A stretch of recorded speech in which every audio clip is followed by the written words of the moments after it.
Srimad Bhagavatam, second canto, chapter 1, text 6. Srimad Bhagavatam, druhý zpěv, kapitola číslo 1, sloka číslo 6.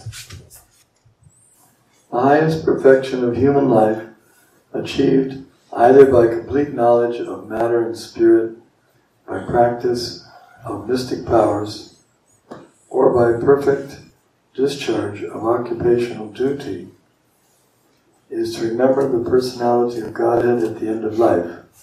Překlad.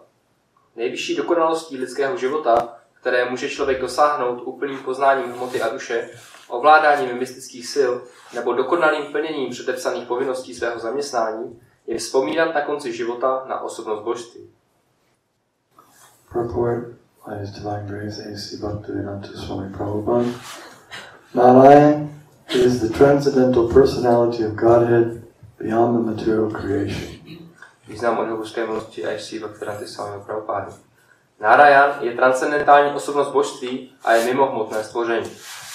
Everything that is created, sustained, and at the end annihilated is within the compass of the Mahatattva, material principle, and is known as the material world. Vše, co je stvořené, udržované a zničené, má svoji existenci v rámci Mahatattvy, hmotné podstaty, a nazývá se to hmotný svět. The existence of Narayan, or the personality of Godhead, is not within the jurisdiction of this Mahatattva, and as such the name, form, attributes, etc. of Narayan are beyond the jurisdiction of the material world. Existence Narayana ovšem pod vládu této Mahatattva nespadá. Jméno Narayana, jeho podoba, vlastnosti a tak dále nepodléhají vládě hmotného světa.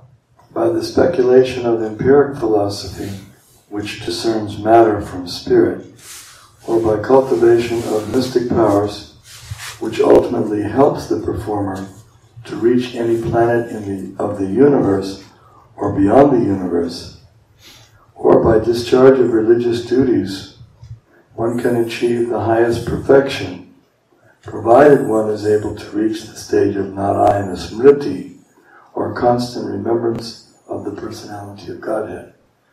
Empirickým filozofickým spekulováním, rozlišujícím hmotu od duše, rozvíjením mystických schopností, kterými se člověk nakonec může přemístit na jakoukoliv planetu tohoto vesmíru i mimo něj, nebo plněním náboženských povinností, může člověk dosáhnout nejvyšší dokonalosti, za předpokladu, že je schopen dostat se na úroveň Narayana Smriti, neustálého vzpomínání na osobnost božství. This is possible only by the association of a pure devotee who can give a finishing touch to the transcendental activities of all jnanis, yogis, or karmis in terms of prescribed duties defined in the scriptures. To je možné jedině ve společnosti čistého oddaného, který dokáže dovršit transcendentální činnosti všech jnání, jogínů a karmích podle povinností předepsaných v písmech. There are many historical instances of the achievement of spiritual perfection, such as that of the Sanakadi rishis, or the 9 celebrated yogendras, who attained perfection only after being situated in the devotional service of the Lord. Dějiny nabízejí mnoho příkladů, jak bylo dosaženo duchovní dokonalosti, ať už to byly Sanakády ršiové, či 9 oslavovaných yogendrů, kteří dosáhli dokonalosti teprve poté, kdy začali oddaně sloužit Pánu. None of the devotees of the Lord ever deviated from the path of devotional service by taking to other methods as adopted by the jnanis or yogis. Žádný oddaný Pána nikdy nevymění cestu oddané služby za metodu, jakou přijímají jnáni nebo jogíni. Everyone is anxious to achieve the highest perfection of his particular activity, and it is indicated herein that such perfection is Narayana Smriti, for which everyone must endeavor his best. Každý se úzkostlivě snaží dosáhnout na svém poli nejvyšší dokonalosti. A zde je uvedeno, že touto dokonalostí je Narayana Smriti. Je to cíl, jemuž každý musí obětovat to nejlepší, čeho je schopen. In other words, life should be molded in such a manner that one is able to progressively remember the personality of Godhead in every step of life. Jinými slovy, člověk má mít život uspořádaný tak, aby na každém svém kroku mohl čím dál víc vzpomínat na osobnost božství. So, these three processes of jnana, yoga, and karma, they can lead one to the perfection of life. Takže tyto tři procesy gyány, jogy a karmy mohou dovést člověka k dokonalosti života. Let's consider first the karma system. Můžeme se nejdříve podívat na ten systém karmy. So, by following Swadharma, Swadharma means one's occupational duty. Takže pokud budeme následovat svadharmu, svadharma znamená naše předepsané povinnosti. This elevates one To nás povznáší. towards the supreme perfection of life. Jako povznáší nás to k nejvyšší dokonalosti života. For example, the dharma or swadharma of the brahmana, the swadharma of the kshatriya, swadharma of the grihastha, swadharma of the brahmachari. These varnashram principles elevate one towards the perfection. Že máme tady například svadharmu brahmany, svadharmu kshatriyi, svadharmu grihasty nebo brahmachariho a ty povinnosti nás vlastně posunují k tomu konečnému cíli života. Why? Because they're based on the Vedic literatures. A proč? Protože se zakládají na védské literatuře. And the Vedic literatures and the four divisions, Chaturvarnya Maya Shrishtam Guna Karma Vibhagas, Tasyakartam Apimam Vijakartam Avaya. Krishna designed this system as a gradual elevation for the members. A tento systém, který je popsaný v písmech tímhle veršem, tak ten navrhl samotný Krishna, aby vlastně celou společnost, všechny její členy posunul směrem k němu. And one who takes up the system of the Varnashram system, Ten, kdo přijme, beginning with karma and then it becomes karma yoga, ten, kdo přijme tento systém, který začíná karmou, která se potom vyvíjí v karma jogu, it's karma and it's karma yoga also. je totiž karma a potom ještě existuje karma yoga. It's a soft karma yoga. To je taková lehká karma yoga. Because it becomes more dominant karma yoga when one adds the devotional principle. But even in the beginning, there's some devotion, there's some bhakti. Protože ta karma yoga může ještě jakoby zhousnout tím, že se do ní přidá ta oddanost, ale dokonce už na začátku té karma yogy musí být nějaká stopa bhakti. It may be immature bhakti, undeveloped bhakti, but there's something there. Může to být nějaká nezralá, nerozvinutá bhakti, ale něco málo už tam je. Some faith. Otherwise, why even the Hindus, when we say Hindus, we refer to basically, Hindu, as you know, is not a Vedic word. Protože například Hindové, když mluvíme o Hindech, tak musíme vzít v úvahu, že Hindu není védské slovo. But what it really means is those who follow the Varnashram system. Ale v podstatě to znamená ti, kteří následují systém Varnashram. And we see that even today, the so-called Hindus, they hold the Bhagavad Gita very dear. A vidíme, že dokonce i dnes tito takzvaní Hindové si velice cení Bhagavad Gita. They may not understand it perfectly or follow it perfectly, but they have some respect for it. Oni možná nechápou nebo správně nenásledují, ale mají k ní úctu. It's like recently I was told that in the United States the first councilwoman, or what was it, not councilwoman, but congresswoman or something, from India with Indian descent was elected in the United States. Například nedávno jsem se dozvěděl, že ve Spojených státech byla vlastně teďko zvolena první žena z nějakého indického pozadí do kongresu. So when they swore her in, inaugurated her, generally in America they put their hand on the Bible and they swear that they will, do their best and so help them God and like that. A když ona vlastně byla na té jakoby inaugurační ceremonii, kdy skládala tu svou přísahu, že bude sloužit té zemi, dělat všechno dobře a tak v Americe většinou se takhle při tom obřadu pokládá ruka na Bibli. But she said, no, I want to swear on the Bhagavad Gita. A ona řekla, ne, já chci přísahat na Bhagavad Gita. So they agreed to that. A oni s ním souhlasili. So that's the point. So there's some devotion. Takže nějaká oddanost tam je. Some bhakti. Nějaká bhakti.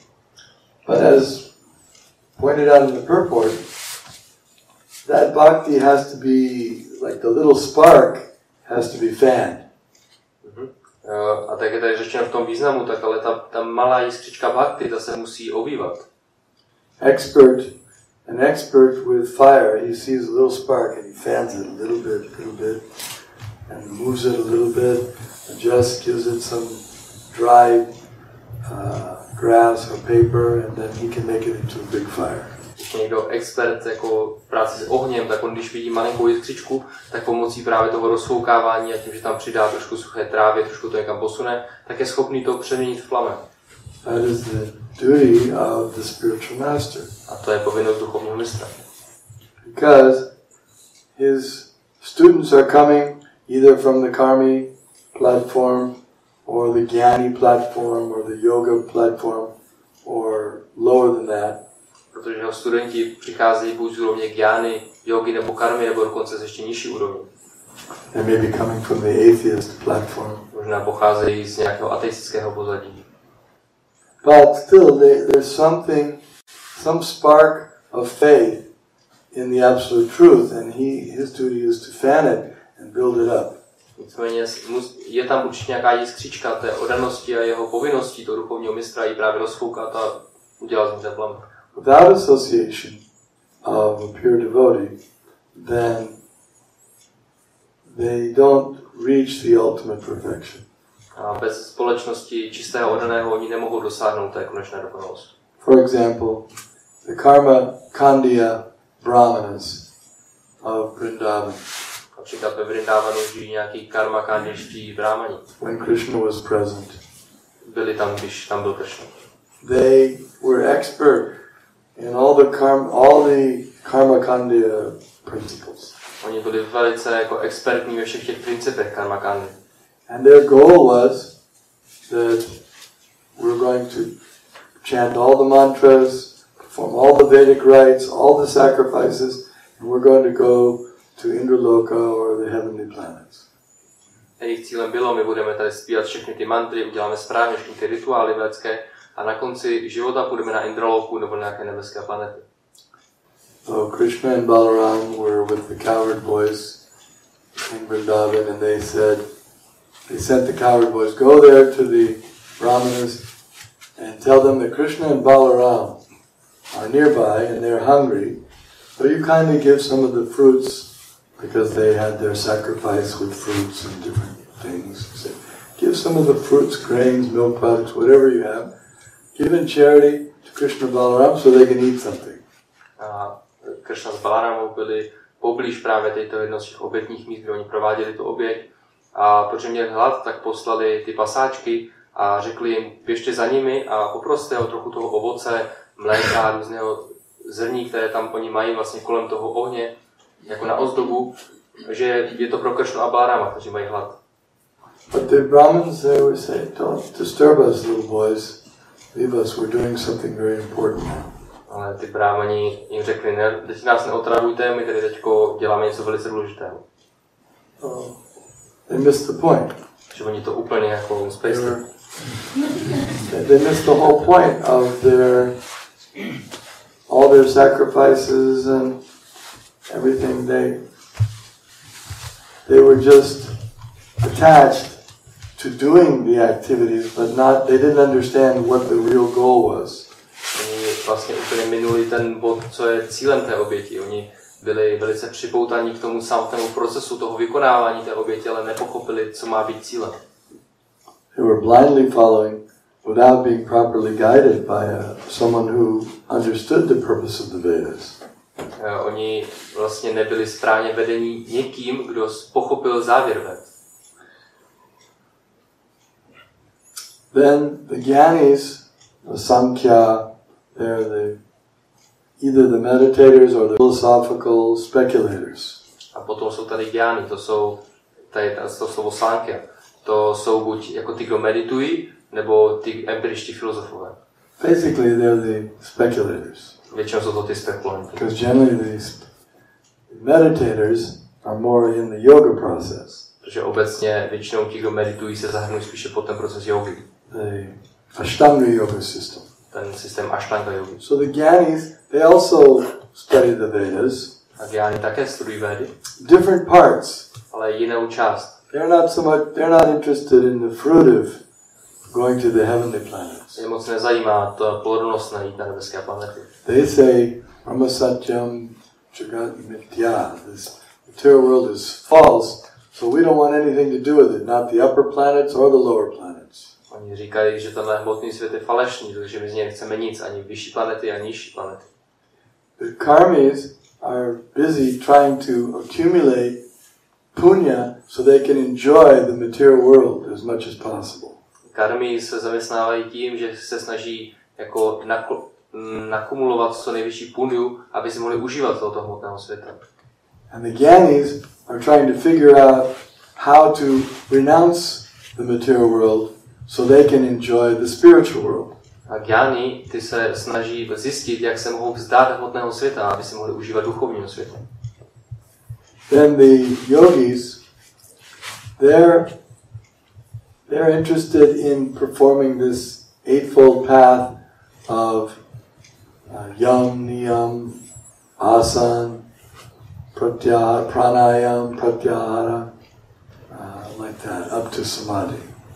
A potom jogini, ty zase zajímá ten systém těchto 8 stupňů, až které končí u samadhi.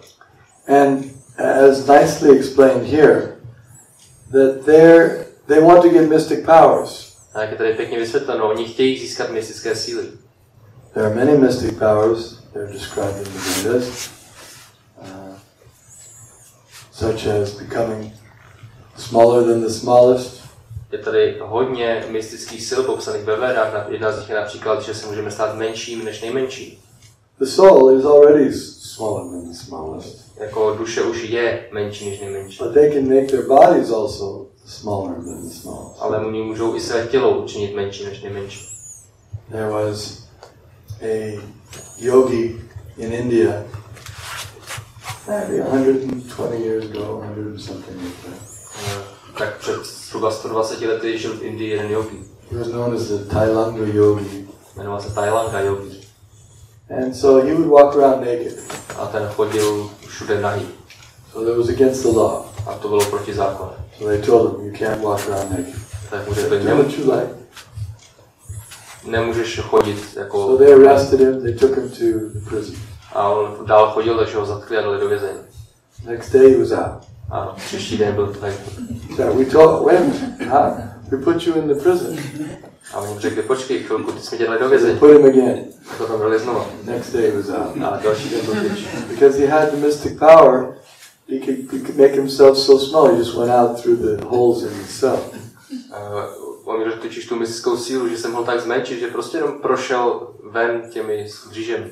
Then the Mahima siddhi is to make oneself gigantic.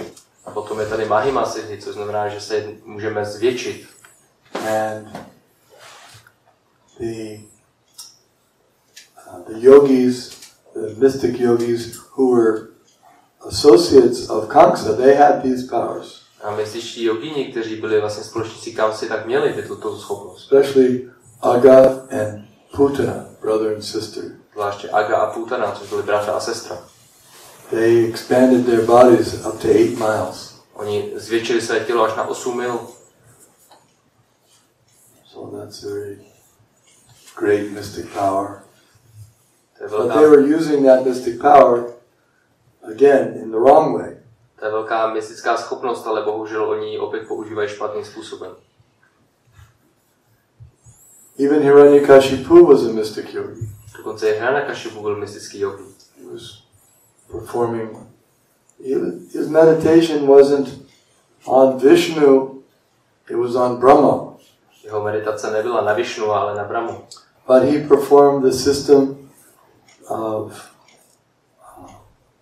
austerities, controlling the breathing process. Ale on prošel tím procesem odříkání, kontroly dechu.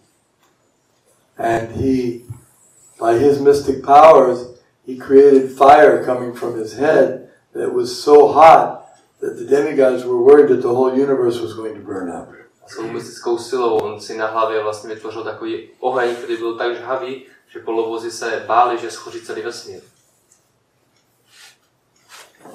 Again, he was a demon, as Putana was a demon. They were using their yoga power to kill God. A on stejně jako Putana byl démon a oba se snažili použít ty své mystické schopnosti k zabití Boha. And the karmis are using it to defeat God by their achievement, by their accomplishment. A karmy to zase používají k tomu, aby porazili Boha s těmi svými, jako tím, čeho dosáhli. And the Gyanis are trying to replace God, that I'm God. A Gyani se zase snaží prohodit sami sebe za Boha. Já jsem Bůh. Well, there's something wrong in all three. Takže ve všech třech je něco špatné. But the pure devotee will say, all right, you're performing all these rituals and yagyas, but the point is, ante narayana smriti, or you need to develop love for Vishnu. Ale čistě oddaný řekne, vy tady provádíte všechny ty rituály a jagy, to je v pořádku, ale konečným cílem je ante narayana smrti. Na konci musíte vzpomínat na Višnu. That was the point. The cowherd boys, associates of Krishna, said, okay, you've performed a lot of pious activities. Here you are in Vrindavan. To je to, co ty pasážci vlastně řekli těm brámanům. Vy jste tady udělali spoustu zbožných činností, jste ve Vrindavanu. You're so fortunate. Jste tak šťastliví. Krishna and Balaram are approaching you and asking you to give a little charity. Že dokonce Krishna a Balaram za vámi přišli a žádají vás, abyste jim dali nějaký milodar. No, give it. Jako dejte. No. Ne. We're not giving any fruit. Nic jim nedáme, žádné ovoce. No apples. Žádné No mangoes. Žádná manga. No bananas. Žádné banány. No grains. No ghee. Žádné zelení, žádné ghee. Just go away. Jenom prostě běžte pryč. So they had the opportunity. They were pious. Krishna was approaching them, but they missed it. Oni měli tu příležitost, byli zbožní, Krishna za nimi sám přišel, ale oni to provařili. Now, in the case of Prakashananda Saraswati, he was a Gyani, Mayavadi Gyani. Prakashananda Saraswati, on byl Mayavadský Gyani. He had his own interpretation according to Shankaracharya's theories about the Vedas. On měl o Védách jako vlastní názor založený na Shankaracharových spisech. And he had thousands of followers. A měl tisíce následovníků. Very popular. To velice populární. But he met Lord Chaitanya Mahaprabhu. Ale potom se setkal s pánem Chaitanya Mahaprabhu. And he was very pious. Byl velice zbožný. And he invited Lord Chaitanya, please come, sit with us. A pozval pána Chaitanya, prosím, přijď, sedni si s námi. And he said, but then he criticized him. Ale potom ho začal kritizovat. Why are you so sentimental playing these instruments and singing? Proč jsi takový sentimentalista, že hraješ na nástroje a zpíváš? You're supposed to be like us. You're supposed to be just studying the Vedas. Měl bys být jako my, měl bys jenom studovat Védy. Neti, understanding what is spirit, what is matter. Měl bys si snažit se pochopit, co je duchovní a co je hmotné. Don't you understand the Vedas? Nechápeš snad Védy? He said, yes, I understand the Vedas. I can tell you something about the Vedas if you're interested to hear. A pan Chaitanya řekl, já rozumím Védám a můžu vám o nich něco říct, pokud chcete naslouchat. And he and all of his followers were very attracted to Lord Chaitanya because he was so effulgent. A on i všichni jeho následníci byli velice přitahováni k pánu Chaitanovi, protože byl tak zářivý. The impersonalists are attracted to effulgence. Impersonalisté jsou velice přitahováni září. He was so bright. He must be Narayan, he must be Brahman. A on tak zářil, že oni si mysleli, že on musí být Narayan, musí být Brahman. So they said, okay, let's hear what you have to say. Tak řekli, dobře, tak si poslechneme, co chceš říct. So Lord Chaitanya explained the Vedas, Vedanta, very simply and so perfectly that they couldn't say anything. A pán Chaitanya pak vysvětlil Vedantu tak jednoduše a dokonale, že nemohli nic říct. Finally, the assistant, not Prakashananda, but his first assistant, stood up and said, "This is correct. You completely defeated the whole Shankara philosophy." A potom se ne Prakashananda, ale jeho pobočník, vlastně jeden z prvních, zvedl a řekl, to je pravda, ty mluvíš pravdu a vlastně porazil si celou Shankarovu filozofii. And Prakashananda agreed. He said, "Yes, that's right." Prakashananda Saraswati souhlasil, řekl ano, to je. They all took up chanting Hare Krishna and became devotees. Všichni přijali zpívání Hare Krishna a stali se si podaní. Because they came in contact with the pure devotee. Protože přišli do kontaktu s čistým odaním. In this case, Lord Chaitanya V Mahaprabhu. tomto případě pánem Chaitanya Mahaprabhu. And the yogis, how do they use their mystic power? Another mystic power they get is they can travel to any planet they wish. A jak používají mystické síly jogini? Jedna z dalších sil, které získávají, že můžou cestovat na jakoukoliv planetu si přeji. So they use that by their pranayama and bringing up the life air from the lower portions up. And then at the time of leaving the body, whenever they like, they burst their soul, and the subtle body takes the soul out of the Brahmarandra, the third eye in the head. Oni tak vlastně skrze pranajánu, kontrolu dechu, oni vlastně pozvednou ten životní vzduch z těch nižších částí nahoru, až vlastně v čase smrti, který si zvolí, tak jim vlastně vystřelí ta duše obalená tím jemným tělem, kamkoliv si přejí z toho třetího oka. Generally, the life air comes out of one of the holes, either the mouth or through the ears or the eyes. Obecně životní vzduch z těla vychází jedním ze otvorů, buď z úst nebo z nosu, z očí. But if you see someone after he passed away and there's a hole here, then you know he was a yogi. Ale pokud vidíte někoho zemřít a potom tady má takovou díru, tak víte, že to byl yogi. A real yogi. Právý yogi. But they can use their mystic powers, they can go even to Vaikuntha. Oni můžou použít své mystické schopnosti, že můžou jít dokonce i na Vaikuntu. So that's a great yogi, a perfect yogi. He uses his mystic power to go to Vaikuntha. Takže dokonalý yogi, nejlepší z yogích použije tu svou mystickou sílu, aby se dostal na Vaikuntu. Ante Narayana Smriti. In other words, they have to remember Narayan, the personality of God, and not just the impersonal feature. Myslovi, oni si musí vzpomenout na Narayana, nejenom na ten jeho neosobní rys. That's the point. To je ten bod. And that's what the pure devotee will teach, that you're interested in Brahman, but what about the power Brahman? What about the source of Brahman? To je to, co bude učit čistě oddaný. Tebe zajímá Brahman, ale co para Brahman, co zdroj Brahmana? Brahmano hi pratishtaham. Krishna says, I am the source of the Brahman effulgence. Krishna říká, já jsem zdrojem té záře Brahmanu. And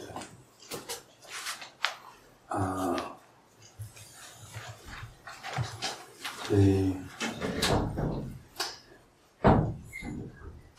yogis they like the mystic powers, but they don't know Yogeshwara, the source of mystic powers, the one who's giving them these powers. A jogínům se zase líbí mystické síly, ale neznají Yogeshwaru, toho, který dává tyhle mystické síly. Oh, that's Narayan. They mistakenly think that they are getting all these mystic powers by their own power. To je Narayan. Oni si chybně myslí, omylně myslí, že oni svou vlastní snahou získávají tyhle schopnosti.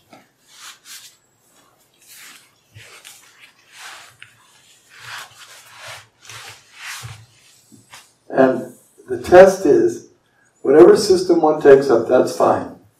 But the question has to be asked, are you developing your attachment for Narayan?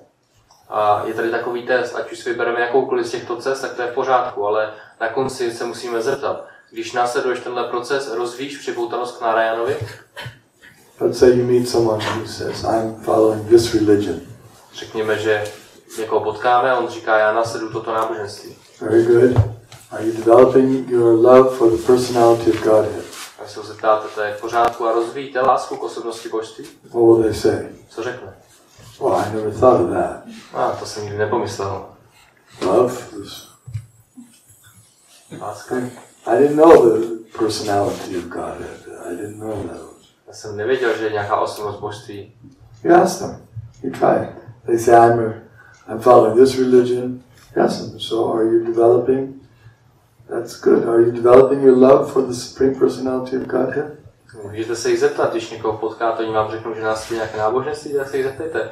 A rozvíjíte svou lásku k Bohu? They say, well, we don't exactly talk about the personality. We don't really consider God to be a person. Oni řeknou, no, my ve skutečnosti jako nepřemýšlíme moc o Bohu jako o osobě. More kind of, the energy, the light. Více o něm přemýšlíme jako o té energii, o světle. No, Narayan Smriti. You have to understand the personality of God. Vy můžete říct, ne, Narayana Smrti, vy musíte vzpomínat na osobnost. Hiranmayena patrena satyasya pitam mukha tattvam bhusham apavranu satyadharmaya drishte. You have to go through the effulgence and see the real form of the personality of Godhead behind the effulgence. Vy musíte projít skrze tu záři a uzřít vlastně tu pravou podobu Pána, která je zdrojem té záře za ní.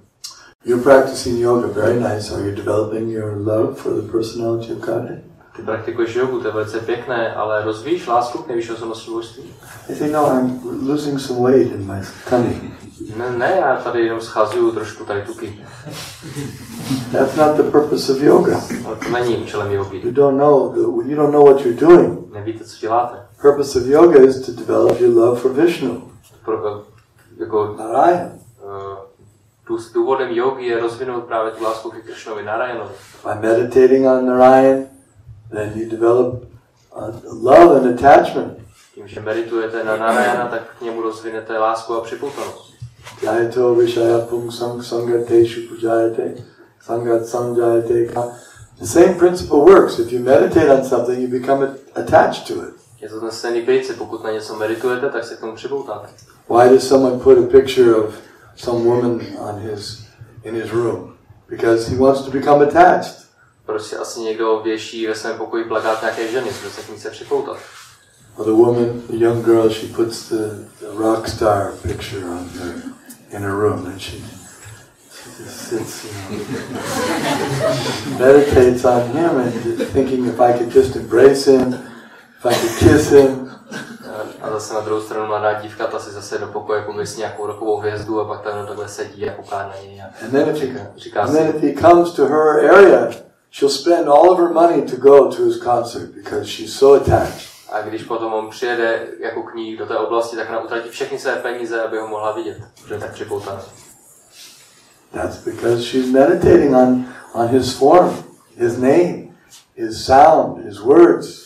To je proto, že ona meditovala na jeho podobu, na jeho jméno, na jeho slova, na jeho zvuk. So the same principle works. If we meditate on Krishna's name, his form, his pastime, his words, then we become attached to him. A stejný princip se uplatní tady, pokud my meditujeme na Krishnovu jméno, na Krishnovu podobu, na Krishnovu zábavy, tak se k němu připoutáme. And then we'll give up everything to go with him. A potom se všeho vzdáme, aby jsme za ním mohli jít.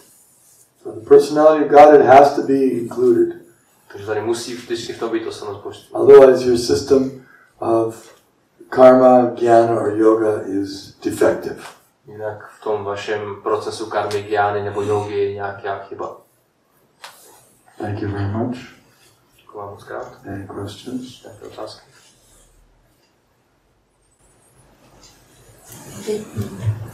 Keď počujem ten príbeh o brahmanoch a ženách, tak ako tá súvislosť medzi oddanými, že niektorí majú v srdci viac toho poznania a tak za tými pravidlami idú a ako tie ženy, tie sú spontánnejšie a majú viacej tej lásky, priateľstva v srdci. Že ako tieto dve skupiny, ja myslím teraz na oddaných, môžu medzi sebou spolupracovať, aby ani jedna nebola nešťastná, že na jednej strane je potlačené to priateľstvo, a na druhej strane sú potlačené tie pravidla, že aby sa vedeli tak zosúľadiť. So in this story of those brahmanas and their wives, we see that in general between devotees, the men are more into the rules and regulations, into the knowledge, and women on the other side are more friendly and open. So how those two groups can cooperate together, so that no one of them is lacking, because men can like the friendship and these feelings, and women can like the following of the regulations. So how could they support each other? Krishna. Yeah, you have to put Krishna there. Musíte tam vložit toho Krishnu. Ishavasyamidam sarvam jatkincha jagatyam jagat tena tyaktena bunjita magudha kashasudam. Krishna has to be in the center of all activities. Musíte umístit Krishnu do středu všech činností. That's the point. If a woman is attached to her family, to her children, to her homeland, to these things, that's fine. But put Krishna in the center. Ten bod, že pokud Krishna je připoutaná ke své rodině, ke svým dětem, k své zemi, tak to je v pořádku, ale musí dát do středu Krishnu. She's attached to her home, so make your home a temple and worship Krishna in your home. Jestli jsi připoutaná ke svému domovu, tak tam umístí Krishnu, udělej z něj chrám a uctívej tam Krishnu. You're attached to your children, so teach them how to be Krishna conscious. Jestli jsi připoutaná ke svým dětem, tak je uč, jak se stát vědomými si Krishny. Teach them how to worship Krishna. Nauč je, jak uctívat Krishnu. Then your attachment to the children, because it's centered around Krishna, it becomes perfect. A potom ta tvá připoutanost k dětem, protože se točí kolem Krishny, tak se stane dokonalou. Help your husband become a perfect devotee. A pomáhej svému manželovi stát se perfektní, dokonalým oddaným. When he comes home, make sure you have nice, perfect, transcendental Krishna prasadam that you offer him. A když se vrátí domů, tak zajistí, aby měl dokonale naprosto úžasné Krishna prasadam, které můžeš nabídnout. You don't just say, I'd get something frozen, go buy something. Měla bys mu říct, I'm too busy. Jsem moc zaměstnaná, aby si koupit něco. I'm watching the telly. Teď tady koukám na telku. No. Then you're not helping your husband. Takhle se manželovi nepomáháš. But when he comes home, you have nice Krishna prasadam, so delectable. You know, delectable? Delicious. Yes, delicious. So delectable that he just melts in love of Krishna. And make the deities, when he comes home, they say, come, dear husband, come and see the deity. He sees the deities, he's knocked out. A takhle, když se vrátí domů, tak by tam mělo mít úplně delikátní prasáran, které se úplně roztéká láskou ke Krishnovi, a taky můžeš ozdobit božstva a potom ho vzít, pojď se podívat na božstva a on pak z toho bude jenom úplně ustrnut. She makes some nice music, Krishna music in the background. Můžeš na pozadí pustit nějakou hudbu z Krishna. Incense offered to Krishna is burning when he comes home. A když se vrátí domů, tak už tam hoří tyčinka nabídnutá Krishnovi. The house is so clean, you can't find one speck of dirt. A dům je tak čistý, že nenajdeš ani zrničko prachu. It's like the word is used here, sanaka, sanakadi, rishis. So that's the six or the four sanakas, the four kumaras. Jako tady je to slovo sanakadi, rishi, to jsou vlastně ty kumárové ještě. They were Brahmavadis. They were impersonalists. Oni byli brahmavadi, oni byli impersonalisté. So they went to Narayan just because out of some bhakti they wanted to see Narayan. Oni jenom tak se šli podívat za Narayanem, ale zase musí to být trošku aspoň bhakti, aby se šli za Narayanem. Because they're so pious, they're even allowed to enter Vaikuntha. Oni byli tak zbožní, že jim bylo dovoleno dokonce vstoupit na Vaikuntha. But the guards, Jai, Vijay, were very strict. No. First of all, you're too young. Ale ty strážci Jai a Vijay byli velice přísní. Ne, za prvé jste moc mladí. How could you have qualifications to see Narayan? Jak byste asi mohli mít kvalifikace vidět to pana Narayana. Go back and do some more things, and you'll get qualified. When you're older, come back. Vrať se zpátky, trošku se ještě kvalifikujte, až budete trochu starší, tak se vraťte. Four Kumars, first of all, they were not so young. Oni za prvé, ty 4 Kumarové už nebyli tak mladí. The first sons of Brahma, so they're the oldest in the universe. Byli prvními syny Brahmy, takže byli nejstarší ve vesmíru. And besides that, they're eternal. all the souls are eternal. A ještě k tomu jsou navíc všechny duše věčné. So there was some fault in Jaya and Vijay's reasoning.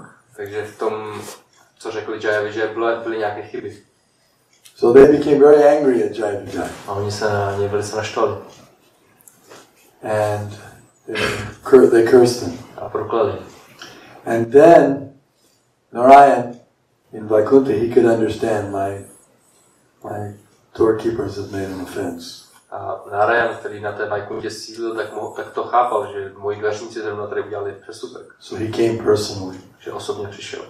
And when he came, the four Kumaras, little boys, but very elevated, they paid their obeisances to his lotus feet. A když přišel, tak ti 4 kumárové, malí chlapci, ale velice zbožní, tak mu vzali poklony u jeho nohou lotusových. And they smelled the flowers that had been offered to his lotus feet. A takhle si vlastně přištichli k těm květinám, které byly nabídnuty jeho lotusovým nohám. Or the incense that had been offered to his lotus. Nebo těm volným tyčinkám, které byly jim nabídnuty. Something through smelling.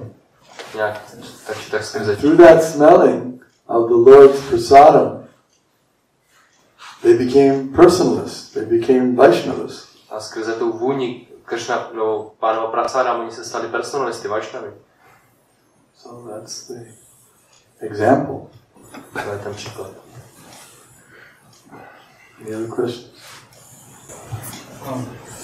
Chápu, jak jsem volal, že daný by se nikdy nezaměstnal jedním procesem seberealizace než danou službu, že on je gyány, nebo český hodně. Co to jako znamená pro nás, když se nám to nestalo, protože se snažíme být hodně. So he doesn't quite understand in the purport. There was mentioned that the devotee would never take up any of those 3 processes. Yeah, that's a good question. I was going to speak on that. I'll speak on that. Jo, takže to je dobrá otázka, Maharaj o tom chtěl mluvit zrovna. The idea is the Gyanis and the Yogis and the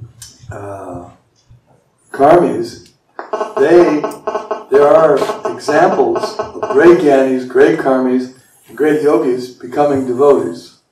Takže ten point tady je, že jsou různé příklady velkých karmích, velkých gyáních i velkých joginů, kteří se stali oddanými.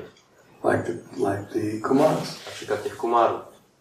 But there's no example of a great bhakta, a great devotee becoming a Gyani. Okay, now I've given up to bhakti and I'm going to become a Gyani now. I'm interested now in Brahman. Není ani jediný příklad nějakého velkého bhakty oddaného, který bys řekl tak, já teď zahodím tady to vědomí Krishny a budu se věnovat jenom Brahmanu. Or now I've been worshiping Krishna, but now I want to worship Indra. Nebo například doteď jsem uctíval Krishnu, ale teď chci uctívat Indru. No, there's no history. Žádná taková záznam o tom není. Because if one's a devotee of Krishna, he's a bhakta, then what does he care? What does he care for karma and yoga? He thinks, insignificant. Get it away. Když někdo oddaný Krishně, tak si o těchto procesech myslí, jako, co to je, teď je to úplně k ničemu, dejte to pryč. It's like Srila Prabodhananda Saraswati. He's the staunch sannyasi Vaishnava. Jako šla Prabodhananda Saraswati, je to takový příklad opravdu Vaishnavy. He said that was it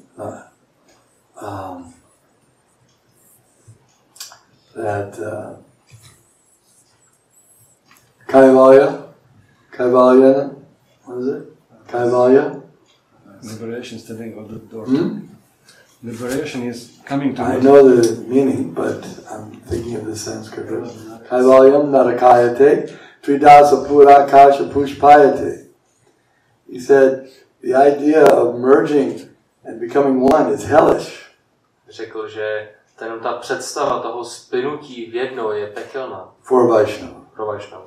And the idea of going to the heavenly planets like the Karmis, it's phantasmagoria, it's just insignificant.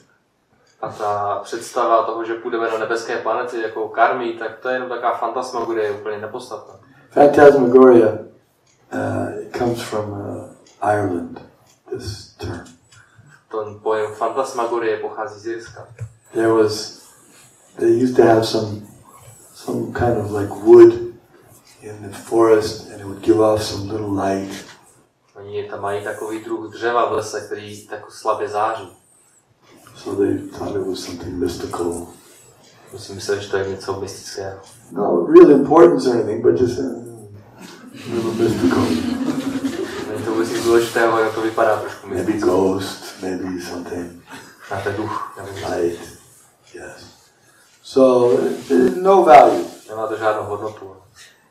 Some little spooky thing, that's all. Trošku něco málo strašidelného, nic víc. So he says it's no value. Takže nemá to žádnou hodnotu, řekl. Go ahead. The karmis and the gyanis, their goals are they're hellish and they're of no value. Takže karmy a gyány, tak ty jejich cíle jsou pekelné a nemají žádnou hodnotu. So the Vaishnava, the great Vaishnava, they'll never go for the others. Právě Vaishnava, ten nikdy se na ty ostatní cesty nepustí. One great Vaishnava, he says that he considers Brahma to be no better than an insect. The position of Brahma. Jeden velký Vaishnava řekl, že pozici Brahmy nepovažuje za nic vyšší než pozici nějakého brouka. Kitayate means I consider it no better than the position of an insect.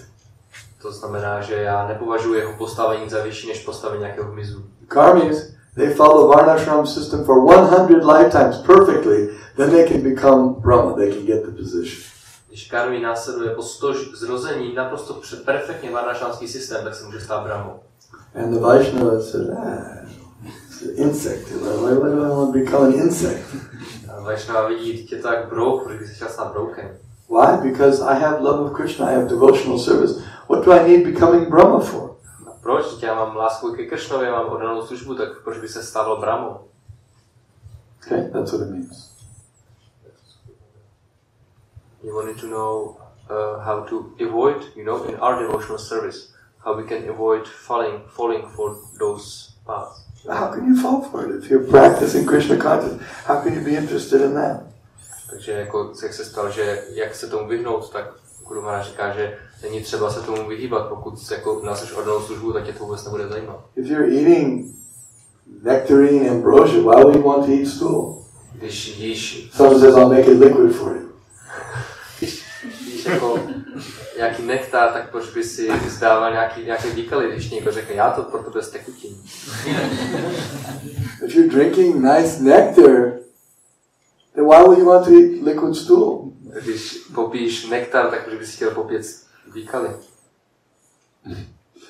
What's so attractive about the material, going to the heavenly planets, or merging, becoming one, giving up your identity, or mystic powers, walking on water, and everyone says, oh, he's walking on water!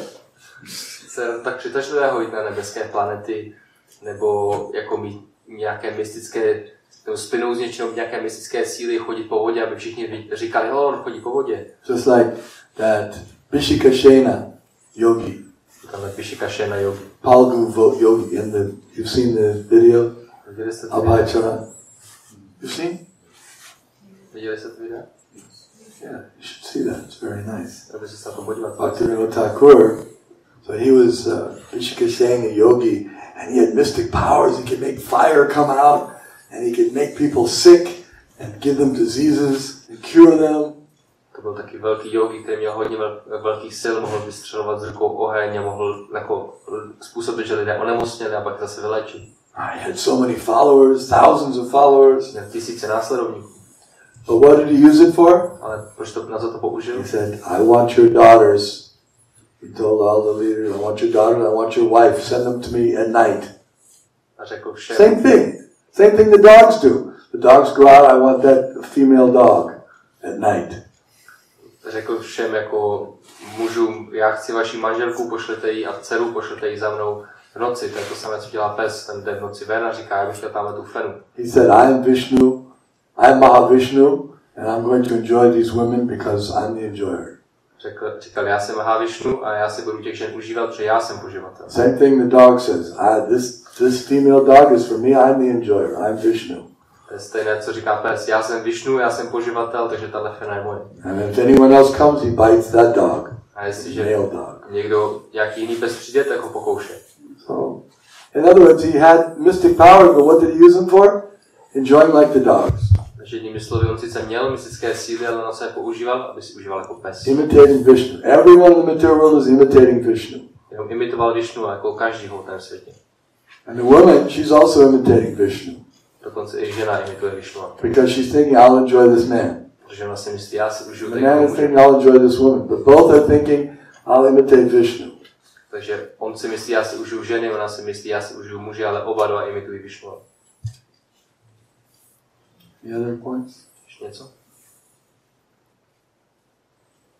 Okay, thank you very much. Srimad Bhagavatam ki jai. Srila Prabhupada ki jai. Goswami ki jai.